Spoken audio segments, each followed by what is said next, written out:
এই সংবাদটি নিবেদন করছে doors and doors, Kadamtala, Jalpaiguri.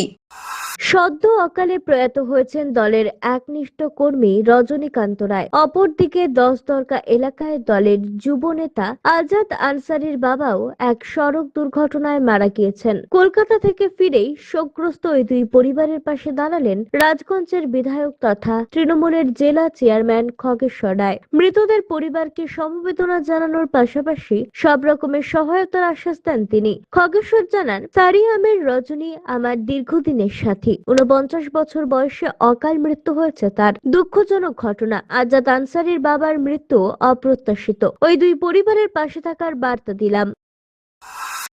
অভিষেক সেনগুপ্তের প্রতিবেদন, সিসিএন তরাইটুয়ার সংবাদ। আপনার প্রিয় বাড়ির ইন্টেরিয়র এবং এক্সটেরিয়র সাজসজ্জার সম্পূর্ণ সলিউশন নিয়ে এসেছে ডোরস অ্যান্ড ডোরস। এখানে আপনি পাবেন প্লাস্টিকের দরজা, কাচের দরজা, মেইন ও পার্টিশন দরজা, বিভিন্ন রকম জানালা, partition, floor, ceiling, steel railing. এছাড়াও আপনি পাবেন modular kitchen chimney, ladder, ACP ও আরো অনেক কিছু। অত্যাধুনিক ডিজাইনের ফ্যাশনেবল এবং টেকসই দরজা, জানালা এবং অন্যান্য সামগ্রী দিয়ে মনের মতো ঘর সাজাতে আজই চলে আসুন। আমাদের ঠিকানা ডোরস অ্যান্ড ডোরস, কদমতলা, দুর্গাবাড়ির বিপরীতে, জলপাইগুড়ি।